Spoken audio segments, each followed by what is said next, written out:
am Ariel Hart with the Atlanta Journal-Constitution, and this is Marc Jenkins, navigator with Insure Georgia, and we're here to talk to you today about open enrollment for the Affordable Care Act, which begins today. Marc is a navigator. You want to explain a little bit about what you do? Sure. First, thanks everyone for checking in, and thanks again, Ariel, for having us on again. We really appreciate the opportunity. So essentially, for the people who don't know, a navigator is similar to an insurance agent, but we're different in the sense that we're not affiliated with any insurance companies, and we don't receive commissions for the work we do. So essentially, we're like counselors. We're people that can help you go through the health insurance marketplace and help you decide which plans are best for you. Our services are completely free, and we're funded by the government to do this type of work. And so basically, you're helping people understand the healthcare system a bit, not just Obamacare, but if it turns out somebody's a better fit for CHIP or one of these other programs, you understand those programs and you can direct them to that as well. Absolutely, and that's one of the main reasons why people enjoy working with us, is because we're non-biased and there's no conflict of interest. So there's no reason for us to put you in any specific plan, especially one that doesn't work for you. And we should also say that your traditional insurance agent, if they handle Obamacare, if they're registered to do Obamacare plans, they should be able to register you and navigate you through the system as well. So no knock on them. It's a great option too if you know an agent and how to get one. And if you don't know one, on healthcare.gov you can put in your zip code and they should be able to hook you up with someone who's able to do that. I think the most important thing is working with somebody who you can trust and being comfortable with. Right. If that's an agent for you, then obviously go that route. But if you don't know any agents, feel free to contact us.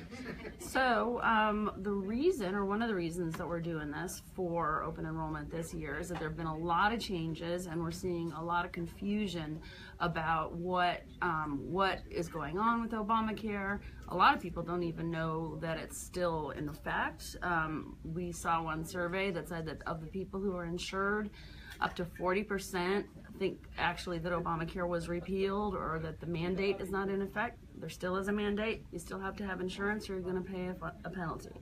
So we're just going to go through some questions that we've been getting in, and we would also love for you to put your questions in the comments so that we can respond to them now. And we've had some questions lobbed at us already over Reddit and Facebook, and so we are thrilled to get to those right now and address them. The first question I've got is from Sherry Bacher. She asks, are there any non-HMO options for individuals in Georgia? And for the Atlanta area, I think, Marc, you can answer that. So for the Atlanta area, both the options here, which are Kaiser and also Ambetter, they are HMO options. Varying throughout the state. The other state insurers include Alliant, Blue Cross Blue Shield, and then there's also, that would be all four. There's four this year. Alliant, Ambetter, Kaiser, and Blue Cross Blue Shield. Those will be the insurers in the marketplace this year, and the ones here in Atlanta are both HMOs. And outside of Atlanta, Alliant is a PSHCC, which has some similarities to an HMO, but the Blue Cross is also an HMO. And that's a big change for consumers. We all remember the famous promise, you'll be able to keep your doctor. That's not what happens in an HMO. So, we're hearing from folks that that's a difficulty for them. So, yep, good catch. Well, there is one important thing to bring up, and although a lot of people may not be able to keep their doctor, you still do have the choice to pick the primary care physician of your choice. So it's not completely all bad, and we have lots of certified and helpful and professional doctors here in the state of Georgia. So if you can't keep your doctor, we encourage you to work with us or work with your plan provider to find which one actually identifies with what you're looking for best in your family. And hopefully you can find one that fits. Right. And I think we should also say that, this may be a far field of what we're doing today, you know, HMOs may be jolting for you who know your doctor, you have a relationship with your doctor, but the data don't show that they provide worse care. It's about managing costs as well too, yeah, which is a huge issue for our country right now. Okay, so next question. Maybe we can both take this one. So Mike MF87 asks, can you explain why premiums are increasing on average another 34% this year, which is nationwide? In Georgia, it's about 50%. And that there's a lot of things that are involved in that. Medical care, it just gets more expensive. And also kind of there's some things that are screwed up about the system that are not you know, that are not problems in more transparent markets for like commodities or something. But one of the biggest, if not the biggest factor this year has to do with something called cost sharing reductions. It's a subsidy that had been paid by the federal government to insurance companies to make it possible for them to offer low-cost coverage to low-income people.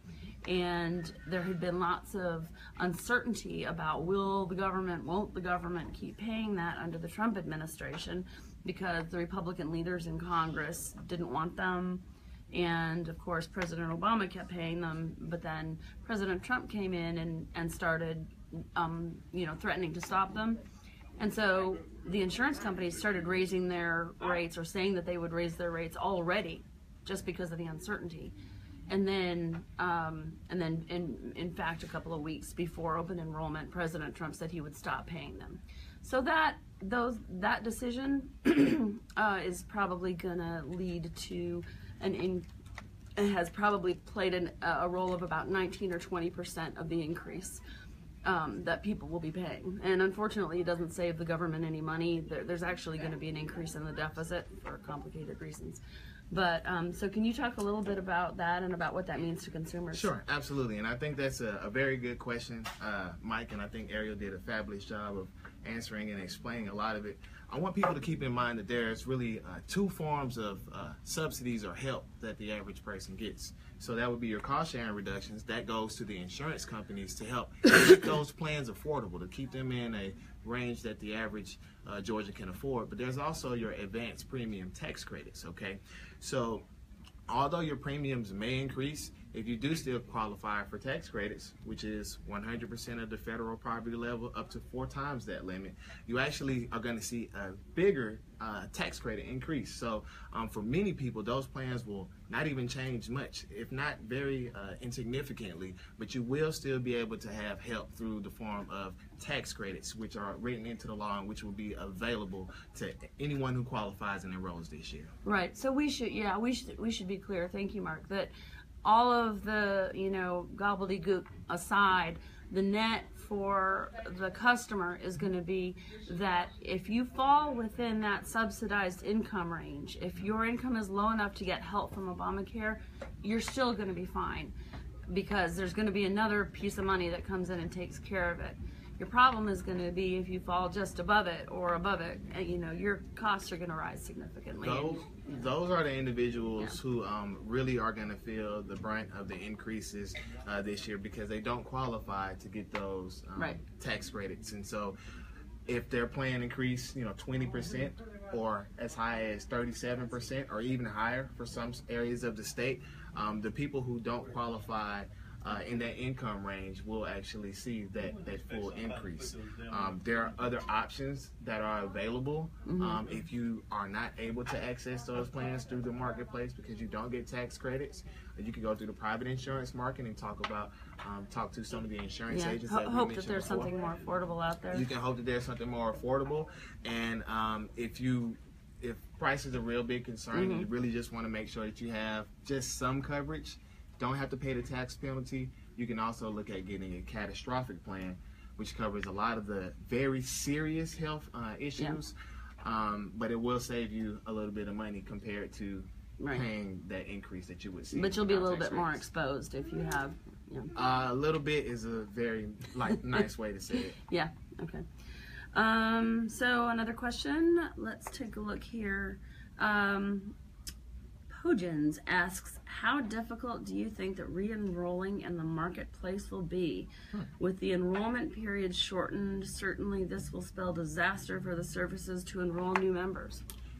So I look at that as really a two-part question. So I guess the first part would be, how difficult will it be since the enrollment period is shortened?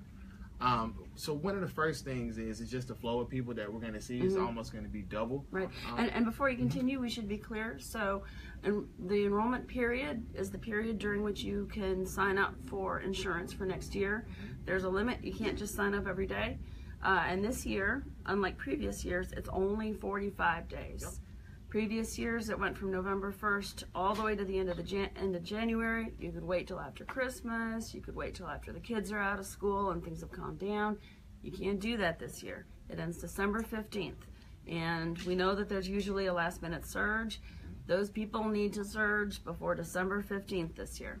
So that's an issue, and that's, yeah, sorry to interrupt. Oh, no worries. I would say that just the flow of consumers that we're going to see this year is going to increase just by the volume that we see. Traditionally, we would have events well into January, and we would have, our closeout event on January 31st. That's after the holidays, after people have had the time to spend with their family and celebrate New Year's. So the difference this year is really going to be the amount of people we see at these events. So lines could possibly be longer. Your wait times could be longer also if you're calling into healthcare.gov. Because that period is short and you have double the amount of people who are essentially looking through that same period. And now my second piece of advice, and to answer your question, would be for a lot of families who don't know, because our advertising budget has been cut significantly, it's going to be a real challenge for them. A lot of families, especially in November and December, either they're traveling, either they're just coming back from traveling. A lot of times people are getting gifts for their family throughout the holidays. So money is tight for a lot of people, and a lot of people really did value being able to wait after Christmas to be able to enroll. So they'll be enrolling at the same time they're doing their Christmas shopping. Unfortunately, that will be the case this year. But one of the good things and one of the benefits of that is that we can make sure that everyone's coverage will start a lot sooner this year, for example, because if you enroll, let's just say last year you enrolled the second or third week of January, right? Your coverage wouldn't begin until March. Oh, okay. Right? So this year, all plans begin on January 1st, 2018. Right. So it may pinch your pockets a little bit more during the holiday season, but in terms of your health and your plan being able to start sooner, that is one benefit. Well, great. Okay, it looks like we have a question from someone watching right now. Our trusty friends Fran and Kimiko are going to find it and read it to us. So, Viola wants to know, as an independent contractor, there are currently only 2 HMO plans available in my area to choose from. Will other options be added, or is this it? That's it. What area is she in, by the way? I'm guessing the metro area. Okay, so as far as the metro area, these are the options that are available for this year, for plans starting next year. So there will not be any other plans added. However, I do want to stress that inside of the Ambetter and the Kaiser plans, there are several different options. If you just take a look at the Kaiser plan, you've got 6, 7, 8, 9, 10, 11, 12, 13, 14. Inside the Kaiser plan, you've got over 15 different plans to choose from, and inside Ambetter, it's close to about the same amount. So although you may only have 2 providers here in the metro Atlanta area, the choices that you have inside those plans are very, I wouldn't say customizable because you really can't change them, but I would say they do have something for every. There's more than just one option, and there are a few things that you can say, okay, I want this and I don't need that. So right. There's plans inside here that are for people who say, hey, I don't need to see a doctor that frequently. So, I don't mind having a high deductible because, I'll just take that chance. I'll take the risk of paying less, and when I need care, I'll see pay a higher deductible.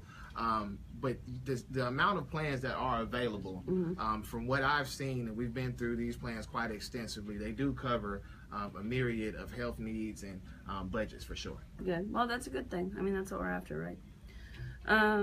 We do have another question. Okay. This one comes from M. Catherine Hall. She wants to know, do you have to do it each year? So do what in terms of enroll? Enroll or re-enroll? Absolutely. So every year you do have to re-enroll, and the reason why that is, Ms. Hall, is because when you're enrolling for the next calendar year.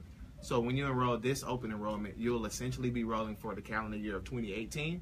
Once open enrollment comes around, if we're still here, in 2018, you will be enrolling in the coverage for 2019. And my understanding is that if you're already enrolled, and you tell me if I'm wrong, you're the expert. If you're already enrolled and you just let it slide, that you will be automatically re-enrolled. But if your circumstances have changed, you know, you might be enrolled in the plan that you don't want.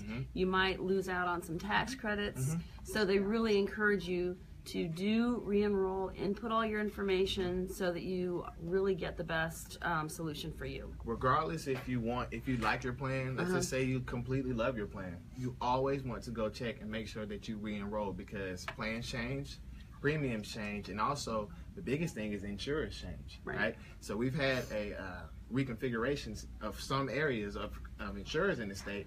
Now let's just say if you had, you know, Blue Cross Blue Shield in the area that Blue Cross Blue Shield is no longer in, and you're saying, well, hey, I'm just gonna automatically get re-enrolled because that's what I've done the previous years.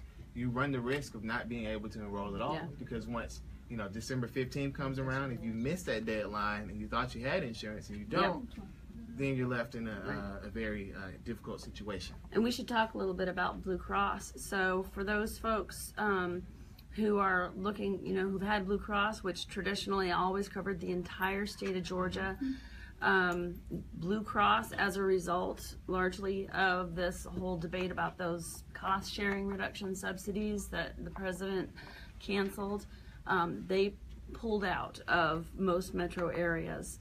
And so for the first time in living memory, there will be no individual option on or off the Obamacare exchange from Blue Cross, and same thing with most other Georgia metro areas. That is all the questions that we have. If people want more information, where would you guys like them to check out?